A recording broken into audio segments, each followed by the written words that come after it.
वातारितायते मधुक्षरन्ति सिन्धवः माध्भिर्नः सन्तोषधि ॐ मधुनक्तमुतोषसो मधुमत्पार्थिवं रजः मधुद्यौरस्तु नः पिता ॐ मधुमान्नो वनस्पतिर्मधुमानस्तु सूर्यः माध्भिर्गावो भवन्तु नः ओम शांति शांति शांति ही।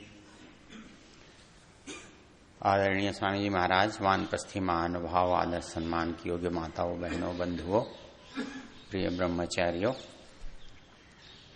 आज आपका कहना है कि विजयदशमी है। दशमी तो हर महीने होती ही है, महीने में 2 बार होती है, लेकिन उसके साथ ये विशेषण नहीं लगता, इसके साथ लगाओ। इस पूरे ऋतु में, पूरे समय में आप देखोगे एक के बाद एक के बाद एक के बाद कुछ क्रम चल रहा है। मतलब वर्षा में आप चातुर्मास्य था, वेद का स्वाध्याय का समय था, फिर उसके बाद आपका आया श्राद्ध का समय, फिर उसके बाद आया आपका नवरात्र का समय, और फिर उसके बाद ये आपकी विजयदशमी और दीपावली, ये क्रम है। क्या इनमें कुछ समय के हिसाब से कोई संबंध है? पता क्या है कि प्रतिदिन दिन निकलता ही निकलता है, रात्रि होती ही होती है, मनुष्य का जन्म है, मृत्यु है, सहज हो रहा है। लेकिन मनुष्य का मन जो है वो हर समय उत्साहित नहीं रहता।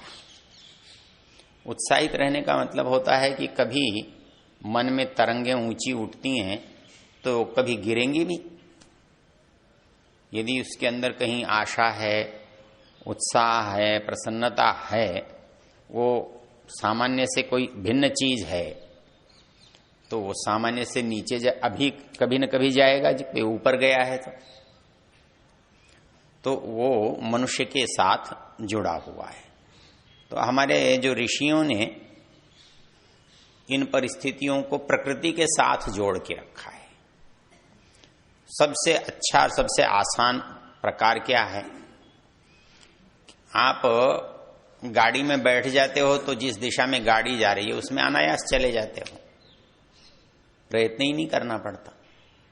और आप उल्टा चलोगे तो कहां जाओगे? आपको संभव ही नहीं होगा। पानी के प्रवाह से आप बढ़ते हो तो कितनी भी दूर तक तैर कर जा सकते हो, लेकिन पानी के विपरीत आप चलना चाहो, प्रवाह के विपरीत जाओगे तो कठिनता होगी, परिश्रम होगा। हवा के साथ आप चलोगे तो बहुत आसानी से निकल जाओगे, उल्टे चलोगे तो बहुत कठिनाई होगी। तो प्रकृति में जो कुछ है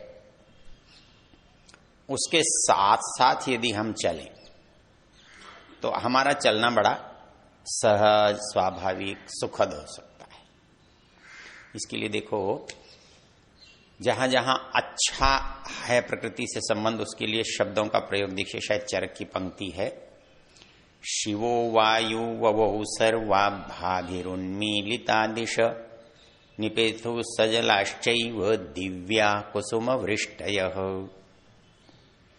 कहता है वो जब ऋषि लोग इकट्ठे होते हैं बात करने के लिए, तो शिवो वायु ववौ सर्वा, हवाएं जो हैं कल्याणकारिणी होकर बहने लगी। भाभिरुन्मीलिता दिशा, दिशा भाभी, क्या अर्थ होगा?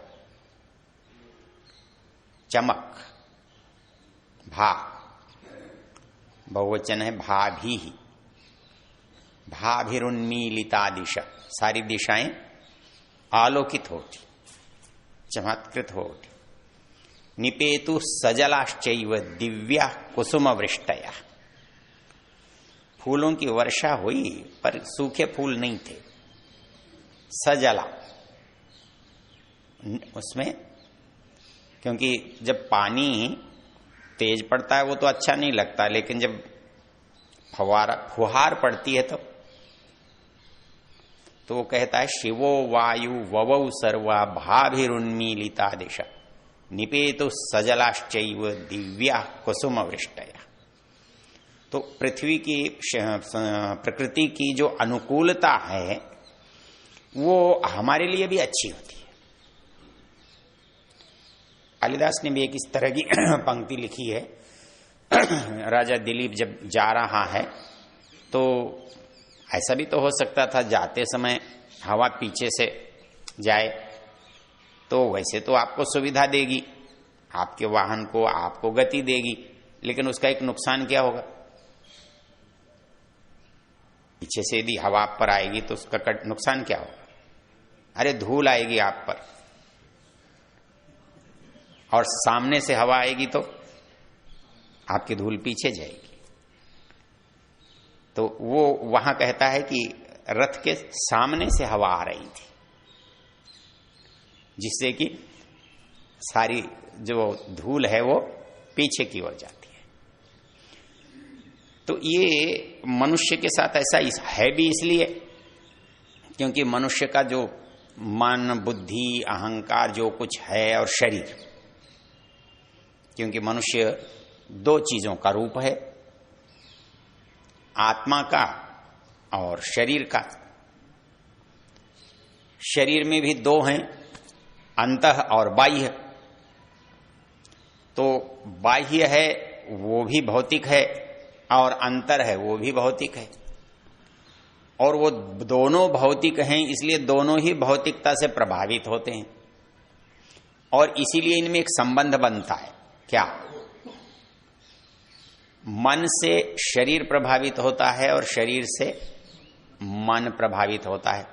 यदि ये भिन्न होता ना, जैसे लोग कहते हैं कि जी मन तो चेतन होता, मान लीजिए, तो शरीर के दुखी होने से मन को दुखी नहीं होना चाहिए था, और मन के दुखी होने से शरीर को दुखी नहीं होना चाहिए। तो यहां रोग क्या है? मन से शरीर पर आते हैं, शरीर से मन पर जाते हैं। तो स्वास्थ्य भी मन का शरीर पर आता है और शरीर का मन पर जाता है। इसलिए संसार की कोई भी वस्तु सहज हमको प्रभावित करती है। हवा है, पानी है, सूर्य है, चंद्र है, कोई भी पदार्थ है, इसलिए कभी वो हमको अच्छा लगता है, कभी बुरा लगता है, कभी सुख देता है, कभी दुख देता है। और सुख और दुख तो कुछ और कारण है नहीं उसमें। अब वो सुख और दुख का कारण तो बस इतना सा है, कभी ये अधिक हो जाता है, कभी वो अधिक हो जाता है। इस भौतिक पदार्थ को आप क्या नाम देते हो? 5 भूतों को, पृथ्वी, जल, तेज, वायु, आकाश। इसको जब शरीर में डालते हो तो कैसे नाम देते हो? 3, वात, पित्त, कफ। और जब इसको मन पर डालते हो तो क्या नाम देते हो? सत्व, रज, तम। सत्व, रज, तम। मतलब आपको ये स्पष्ट हो तो आपको कोई कठिनाई नहीं होगी समझने में। आप प्रकृति को समझोगे तो 5 महाभूतों के साथ समझोगे, शरीर को समझोगे तो 3 दोषों के साथ समझोगे, मन को समझोगे तो 3, वो भी इनको क्या कहोगे? ये भी क्या है? वात, पित्त, कफ और सत्व, रज, तम क्या है? गुण। तो इनको गुण कहा है और उनको दोष कहा है तो कितनी विचित्र बात। उनको दोष क्यों कहा है? क्या वो दोष हैं? इसके लिए तो वो एक पंक्ति सुनाई थी ना मैं आपको, गुण होता है तो क्या होता है? दोष धातु को गुण होता है तो क्या होता है? दोष बनता है। पंक्ति बोलो, भूल गए। तात वाग्भट्ट मारुदीहि, तात वाग्भट्ट मारुदीहि कर्मणाम गतिरीदृशी दुष्धातोरिवास्माकम गुणो दोषाय केवलम। हाँ, बोले पिताजी हमने तो अच्छा किया था पर हमारे साथ बुरा हो गया ना। कभी कभी ऐसा भी हो जाता है, दुष्ट धातु को गुण करो तो शब्द बनता है दोष। किया तो गुण था और शब्द बना दोष। अब क्या कर सकते हैं, कर्मों का फेर है। तात वाग भट्ट मारुदी ही कर्मणाम गतिरिदृशी दुष्ट धातोरिवास्माकम गुणो दोषाय केवल। तो अब इनको कहते हैं दोष। दोष इसलिए नहीं कहते कि ये खराब हैं या इनमें बुराई है। दोष जो है दुष, तो ये धारण करने वाले ने से या उसको बनाने वाले से, इस कारण से इसको दोष कहते हैं। और ये दोष केवल कब होते हैं? जब ये विकृत होते हैं। जब सहज होते हैं तो यही स्वास्थ्य के कारण बनते हैं। वायु पित्तम कफश्चोक्ति, वायु पित्तम कफश्चोक्त शारीरो दोष संग्रह मानसो ज्ञान विज्ञान धैर्य स्मृति समाधि। तो सत्व रज तम जो है, ये मन को जब हम पढ़ते हैं, मन को समझते हैं, तो हम समझते हैं उसको सत्व रज तम से। जब हम शरीर को समझते हैं तो उसको समझते हैं वात पित्त कफ से। और जब प्रकृति को समझते हैं तो 5 महाभूतों से, जल वायु अग्नि, इन भूतों से। मतलब हमको देखो समझाने के लिए ऋषियों ने जो मानदंड पैमाना बनाया बड़ा अच्छा है, बड़ा सरल है, बड़ा स्पष्ट है। मतलब आप वात पित्त कफ से मन को समझोगे तो मुश्किल होगा, नहीं आएगा समझ में। और संसार को वात पित्त कफ या सत्वर सम से बात नहीं बनेगी, वो आपकी पकड़ में ही नहीं आएगा।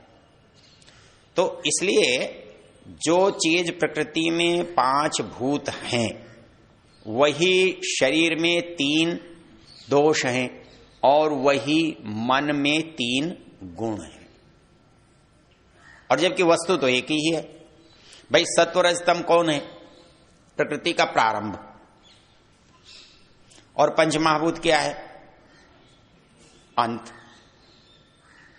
ये तो इससे क्या पता लगा कि ये सूक्ष्म है मन और प्रकृति स्थूल है। इसलिए इसको हम भूतों से पढ़ते हैं और उसको गुणों से पढ़ते हैं। और ये बीच की चीज रह गई, इसको हम दोषों से पढ़ते हैं। तो इसलिए हम प्रकृति के जितना निकट होंगे, जितना उसके साथ समानता करके चलेंगे, उतना हमको जीवन जो है सहज स्वाभाविक लगेगा। तो इस बात को ऋषियों ने समझा और उन्होंने हर वस्तु को, हर काम को कुछ इसी तरह से स्थापित किया है, इसी तरह से रचा है। इस दशहरा का और तो कोई विशेष संबंध है नहीं, इसका सीधा सीधा प्रकृति से है। और यहां का तो पता नहीं, दक्षिण में तो क्या करते हैं कि और कुछ करें न करें, अपने गांव की सीमा छोड़ के दूसरे के गांव में जाते हैं और वहां से वो पेड़ों के पत्ते तोड़कर लाते हैं। मतलब उस दिन दूसरे की सीमा में जाना आवश्यक है, प्रतीक है। ये हमारे योग मुनि जी हैं, इनसे पूछ लो। लूटने के लिए जाते हैं, पूरा मेला बना करके।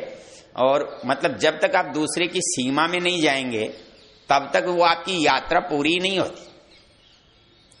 तो वो उसकी सीमा में जाता है, वो उसकी सीमा में। एक गांव के व्यक्ति दूसरे गांव की सीमा में जा करके ये आपके शीशम के पत्ते वत्ते होते हैं ना, इनको तोड़ के लाते हैं। और इनको नाम पता है क्या रखते हैं? क्या रखते हैं योग मुनि जी? सोना रखते हैं। मतलब लूटने को सोना नहीं मिला तो उसका ही नाम सोना रख लिया। तो ये सोना लूट के लाना, ये किस चीज का द्योतक है? ये विजय का। मतलब आप कहीं गए और आपने उस पर आक्रमण किया और आक्रमण करने के बाद वहां से विजयी होकर लौटे, तो क्या लाए? तो पहले पत्ते हैं, नाम तो उनका सोना है। तो ये हमारे परंपराओं में पड़ा हुआ है। तो अब वो क्या है कि ये मूल रूप से ऋतु का परिवर्तन है। अब यहां तक तो वर्षा का काल समाप्त हो जाता है, और इस समय में जो जो समय थे ना, उनका उद्देश्य देखो, पहले स्वाध्याय का था, फिर सत्कार का था, फिर उपासना का था। आपका जो श्रावणी से लेकर के आपके श्राद्ध तक का जो समय था वो क्या था? स्वाध्याय का था। मतलब वो पूर्ण स्वाध्याय का समय था। सब नगरवासी कुछ न कुछ बौद्धिकता की चर्चा करते हैं। आज भी उत्तर भारत में तो वो नहीं है, लेकिन दक्षिण में है। उन दिनों में हर मंदिर में कुछ न कुछ होता है, कोई कथा होती है 10 दिन की, 7 दिन की।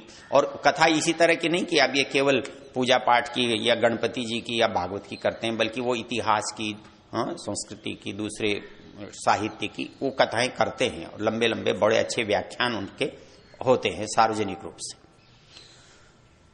अब पहला काम था स्वाध्याय का। श्राद्ध का क्या था? सत्कार का। मतलब इसको आप समझने की तो गलती है। अरे भाई, जिसे बुलाया था उसको क्या करना है? अरे भेजना है ना, तो ऐसे ही धक्का दे दोगे? जब कोई अतिथि आया है तो उसको क्या करना है? सत्कार पूर्वक विदा करना है। इसलिए वो किसी को आज किया, किसी को कल किया, किसी को परसों किया, किसी ने कभी किया, जिसको जैसा मौका मिला उसने वैसा किया। इसमें कितने दिन लग गए? 15 दिन लग गए। क्या बड़ी बात है। तो ये क्या था? सत्कार का समय। अब स्वाध्याय भी हो गया, बाहर से आने वाला चला भी गया। अब क्या हो गए आप? सहज हो गए। आपके घर के मेहमान चले जाए तो बड़ी सांस सी आती है नहीं, मतलब वैसे तो हम अतिथि को बहुत अच्छा कहते हैं, लेकिन अतिथि घर में आता है तो सब कुछ अस्वाभाविक हो जाता है। सब कुछ अस्वाभाविक हो जाता है। कहते हैं ऐसा ना हो कि देखो इनके ऊपर हमारा प्रभाव जो है अच्छा नहीं पड़े। बच्चों को डांटते रहते हैं, अरे मेहमान है, मतलब मेहमान नहीं हो तो कुछ भी करो, उनके सामने जरा ठीक ठीक रहो, उनके सामने भोजन भी ठीक हो, उनके सामने सामान भी व्यवस्थित हो। हाँ, लोग उनके सामने घर में बड़े संस्कृत दिखाई दें। हाँ, लेकिन है तो वो विदा भी हो गए, तो अब आप निश्चिंत हो गए। निश्चिंत होकर फिर क्या करोगे?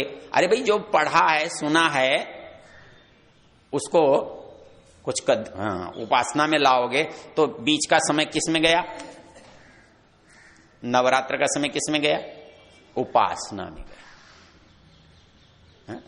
अब इतना सब काम हो गया तो अब आप नियमित दिनचर्या में आ जाओ। तो सब कुछ ठीक ठाक करना है, तो ठीक ठाक करना है तो तोड़ फोड़ तो होगी, पड़ोस की होगी या घर की होगी, कुछ न कुछ तो करना पड़ेगा। तो इसलिए अपने को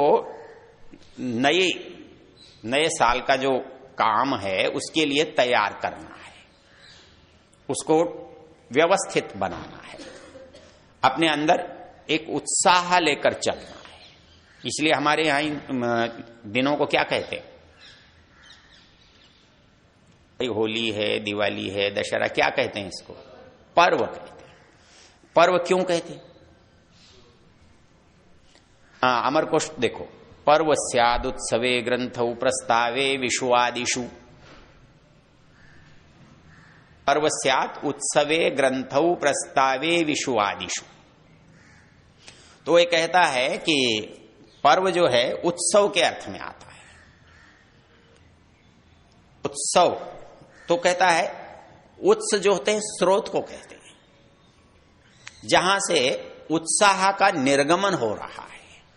मतलब उत्सव का दिन क्या होता है? उस दिन हर एक के मन में उत्साह का, उल्लास का निर्गमन होता है, बाहर निकलता है, दिखता है। तो वो उत्साह दिखता है। एक ग्रामीण व्यक्ति ने एक बहुत अच्छी बात कही थी। बोले पहले से आज में क्या अंतर आया? बोले पहले आदमी खाता था वो भी त्योहार के दिन, और पहनता था। इस मनुष्य ने, बोले आधुनिकता ने त्योहार का कोई अर्थ ही नहीं छोड़ा। बोले कभी मिठाई खाते थे पर्व के दिन। जो आप पर्व के दिन ये समझते थे कि आज मिठाई मिलेगी, यहां रोज ही मिठाई खाते हैं तो इनके लिए पर्व बचा क्या? और पर्व के दिन विशेष वस्त्र धारण करते थे, ये रोज ही विशेष वस्त्र धारण करते हैं। इनके लिए तो पर्व कोई दिन ही नहीं बचा। तो वो विशेषता लिए हुए था। और इसको हम संस्कृत में जब देखते हैं तो पर्व शब्द के लिए मूल क्या चीज है?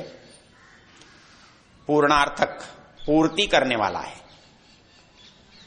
तो ये पूर्ति करता है। कैसे करता है? अर्थात जो हमारे अंदर न्यूनताएं आती हैं उनको हम समय समय पर पूरा करते रहते हैं। एक जैसा चलते चलते कहीं निरस्ता आ जाती है, अनुत्साह आ जाता है, व्यवधान आ जाता है, भूल हो जाती हैं। जैसे हमने कोई व्रत लिया, भूल गए, व्रत लिया टूट गया, व्रत लिया परिस्थिति बन गई, तो अब क्या करना? छोड़ देना।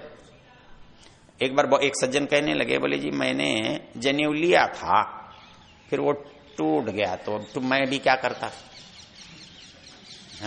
मैंने कहा अच्छा ऐसा है, एक बात बताओ कि किसी दिन यदि व्यक्ति को कहीं बाहर गया और भोजन नहीं मिला तो क्या करना चाहिए?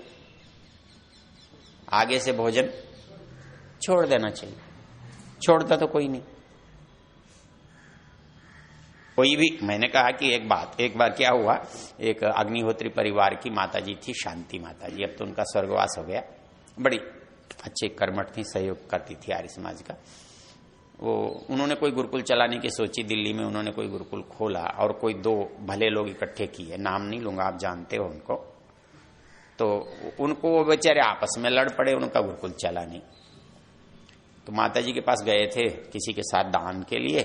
तो माताजी कहने लगी, बेटा मैं बहुत निराश हूं, मैंने पैसा भी खर्च किया, मैंने स्थान भी दिया, परिश्रम भी किया, लेकिन मुझे सफलता नहीं मिली, क्या करना, मैं तो छोड़। तो मैंने पूछा माताजी आप करती क्या हो? वो बोले तुझे पता नहीं। मैंने कहा बता दो। बोले हमारा व्यापार है, वो बनाते हैं डिलाइट फर्नीचर के नाम से, लोहे की अलमारियां वगैरह, टेबल वगैरह बनाते हैं। मैंने कहा कि आपकी दुकान में क्या सदा ही लाभ होता है? बोले नहीं, कभी नुकसान भी होता है, कभी लाभ भी होता है। तो मैंने कहा जिस दिन नुकसान होता है उस दिन आप दुकान बंद करके आ जाती हो? तो बोले नहीं। मैंने कहा फिर? दुकान में घाटा होने के बाद भी तो अगले दिन दुकान खोलते ही हो, बंद करके तो नहीं आ जाते। तो मैंने कहा फिर क्या हुआ? एक प्रयत्न निष्फल हो ही गया तो हो क्या गया? मैंने कहा कोई आदमी चलते चलते गिर गया, फिर गिरने के बाद क्या करना चाहिए? उसे लेट जाना चाहिए। अब गिर तो गया ही, तो क्या करे? लेट जाए। ऐसा होता है? तो गिरने का विकल्प क्या है? उठना, और तो कोई विकल्प ही नहीं बचता। तो वैसे ही मनुष्य के हाथ पर्व जो क्या करते हैं, उनके जीवन में जो निराशा, कुछ कमी, कुछ उत्साहीनता जो आ जाती है, उसको फिर एक बार नए सिरे से हम अपने आप को खड़ा कर देते हैं, पूरे समाज को भी खड़ा कर देते हैं। तो इन पर्वों के माध्यम से हमारे मन में एक उत्साह आता है। कुछ तो प्रकृति हमको उत्साह देती है और कुछ हम उसको और अच्छा वातावरण बना के उत्साहित होते हैं। ये मनुष्य जो है, ये जो कुछ प्रकट करता है, इसके अकेले से कुछ होता नहीं है।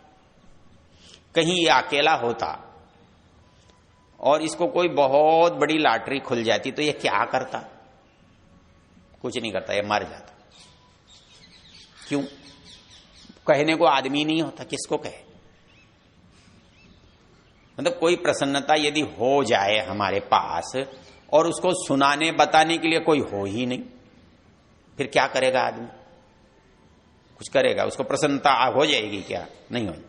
मनुष्य के साथ 2 बातें बहुत ही विचित्र और बड़ी विशेष है। इसको दूसरे आदमी मिलते हैं तो इसका उत्साह, प्रसन्नता बढ़ जाती है प्रसन्नता के अवसर में, और ये जब रो रहा हो ना, उस समय कोई नहीं मिले तो ये रो के मर जाएगा। इसलिए उसमें ये लोग आते हैं तो क्या कहते हैं? कोई बात नहीं, कोई बात नहीं, कोई बात नहीं। हाँ? रोते नहीं, ठीक है, हाँ कोई बात नहीं, ये ठीक हो जाएगा। तो उसको क्या लगता है, बहुत लोग हैं मेरे साथ, कोई चिंता करने की बात नहीं। तो इसलिए एक मनोविज्ञान है कि जब कोई व्यक्ति बीमार है, निराश है, पराजित है, हानि में है, उस समय तो उसका उत्साह आपको बढ़ाना होता है। तो जो मिलेगा, नहीं कोई बात नहीं, हो जाता है, ये कहने से उसके मन में बहुत आनंद होता है, बड़ा उत्साह होता है, उसे ऐसा लगता है कि साथ मिल गया।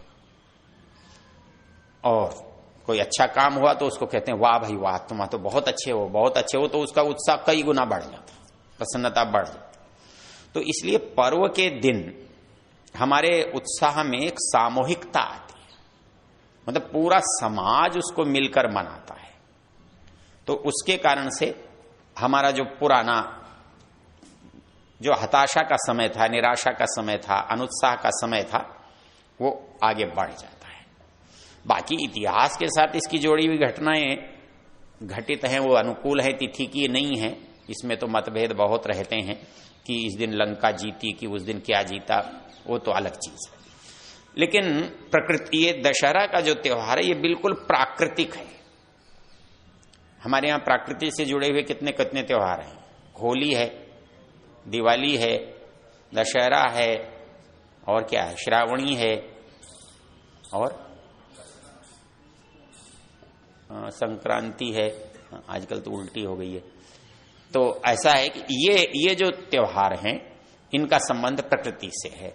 तो हमारे अंदर देखो, आपका समय पता नहीं हो गया बहुत सारा, क्या उत्साह हो और हम फिर उसको नवीनता के साथ प्रारंभ करें और अपने जीवन में आगे बढ़ने के लिए कृत संकल्प हों। शायद यही मतलब होता होगा विजयदशमी का।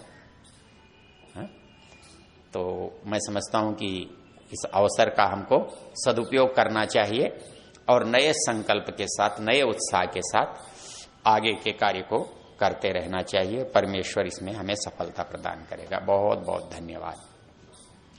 ओम द्यौः शान्तिरन्तरिक्षं शान्तिः पृथिवी शान्तिराप तिरोषधयः शान्ति वनस्पतयः शान्तिर्विश्वे देवा शान्तिर्ब्रह्म शान्ति सर्वं शान्ति शान्तिरेव शान्ति सामा शान्तिरेधि।